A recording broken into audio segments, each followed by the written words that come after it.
Hi, I'm Scott. Welcome to GoldwingDocs. You got questions, we got answers. Episode 19 coming up next.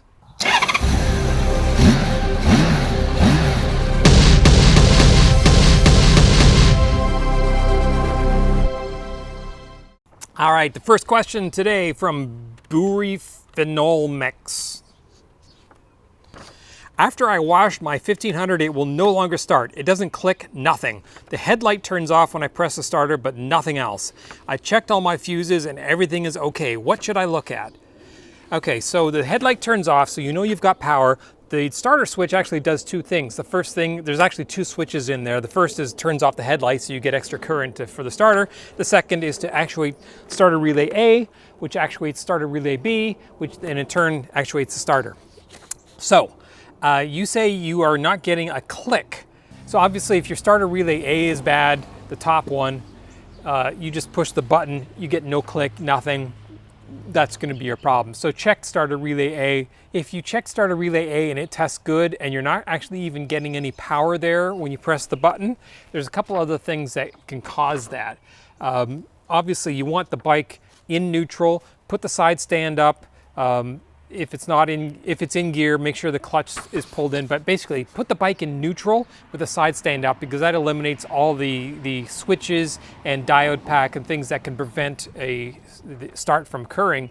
The last thing to check, which is a common one, that especially when you've washed your bike, is the reverse switch. Now you've got a reverse lever over here, and there's actually two switches. There's one right next to it, and there's one on this side that actuate when that reverse lever is pulled up. The one we want to look at, the one that prevents it from starting, is on the left side. If water or moisture gets into that switch, it can actually cause it to fail. It's a fairly common failure point on the 1500, common enough that vendors like CycleMax actually keep replacement switches in stock. So if that's your problem, which I suspect it is, just give CycleMax a call. They'll ship you one out quickly and you'll be back on the road. Hi Doc, I have a 1992 GL 1500 and my FM radio only picks up one radio station out of the 6 when riding that I would normally listen to. What could be the cause and remedy for that? Is my antenna failing? Possibly, but there's not really a lot to fail an antenna. It's just a piece of metal, honestly. What is the most common cause of this is the antenna actually coming out of the radio or one of the connectors. So the antenna has a wire, and I believe it connects to an extension right around here underneath the seat, and then it runs up along the side here and plugs into the radio. So these are simple barrel Motorola style connectors, and if it's not pushed in all the way, it can cause the connection not to occur, and now you have almost no signal getting through. Now, if you have no antenna connected to your radio, often there's enough of a strong signal from a strong station around that the radio will pick it up without an antenna connected. So the fact that there are 6 stations around and you're only picking up one says to me that you do not have any antenna connected at all. The connectors can also oxidize, but most often what's happened is it's come disconnected when somebody was working on the bike and never got plugged back in. So check the antenna where it feeds in. You'll see it comes underneath the seat to another connector. And then if you pull the radio up, you can see where it feeds up and then plugs into the front of the radio from underneath. Just make sure those are all plugged in good and solid. If that's still the case and they're all plugged in and everything's working fine, generally you might have a problem with the cable. Maybe it got run in the wrong place and it got pinched under the seat. It's broken, but I suspect the problem is actually that the antenna has become unplugged itself. All right, Richard Valentine, I've been watching all of your videos and I enjoy them. Well, thank you, Richard.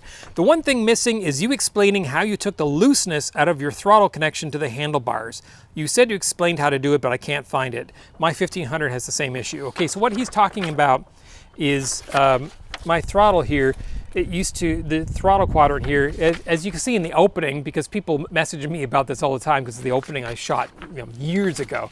So when you see me revving the throttle, and you'll see the throttle quadrant here is actually kind of moving. And the cause of that is this little piece right here. So this little piece of metal fits over top of the handlebar. These pieces screw into the top piece here, and you can see there's on the top part there's this piece that's been welded in here, and on the bottom there's a little metal nub right there, and that little metal nub actually pushes into a indentation in the handlebar.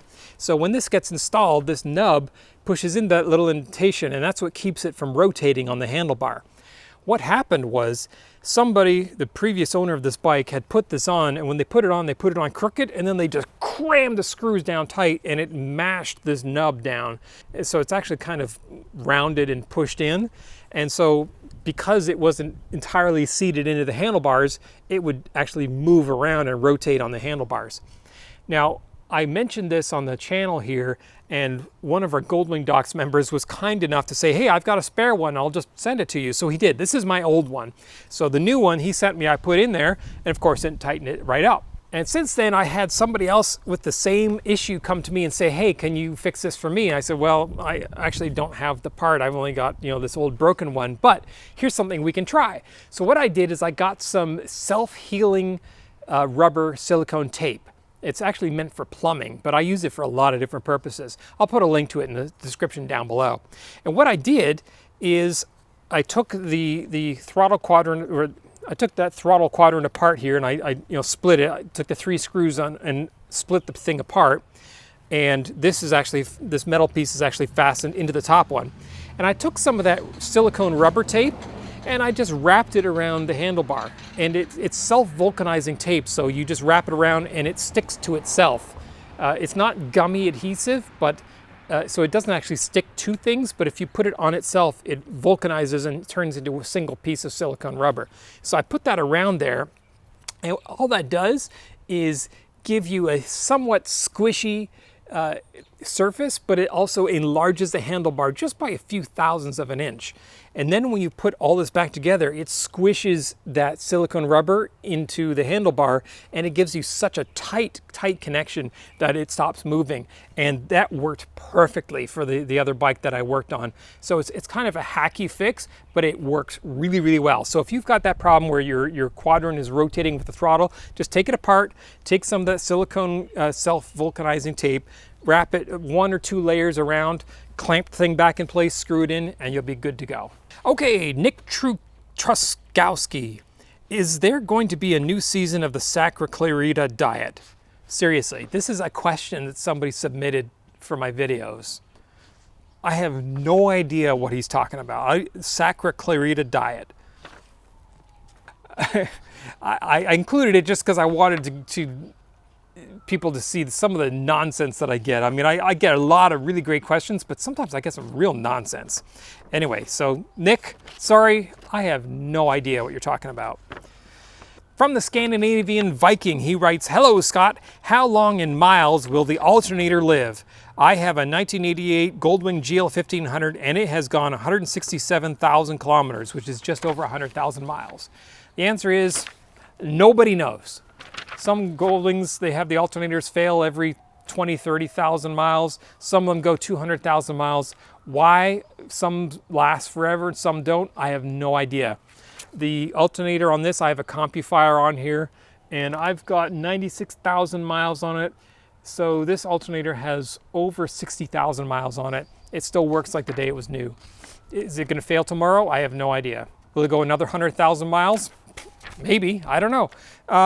Honestly, if you get a quality alternator, I know the electricals are pretty decent. The CompuFires, I really like the CompuFires. They're expensive, but they do last. The newer OEMs are not great. They're made in China. They don't last like the old Japanese ones do. The enemy of alternators is heat. The more load you put on an alternator, the more heat it generates, the shorter it's going to last. So if you have a ton of electrical equipment on your bike and you've got your OEM alternator, you're just asking for it. However, like my case, I have a CompuFire that's rated for 80 amps. I've got electrical stuff on here, but it doesn't draw a lot. So I'm not putting much load on that alternator. So it's running relatively cool. It's running nowhere near its design limit. So I'm hoping that means it's going to last a long time. And so far, that's been the case. All right, I hope that helps you out. If you like what you saw here today, please click like, subscribe, click that little bell. It really helps us out when you do that, and you get notified every time we post a new video. If you have any comments, questions, please leave them in the comments section below. And don't forget to check out the GoldwingDocs forum, 91,000 members, Goldwing owners just like you, friendly people just waiting to help out and say hello. Thanks for watching. And if water gets into that switch, it can actually cause it to fail, or if water gets into that switch, it can actually cause it to fail. It's actually a common failure. If water gets into that switch, it can actually cause it to fail. I mean, you're dead in the water, because it's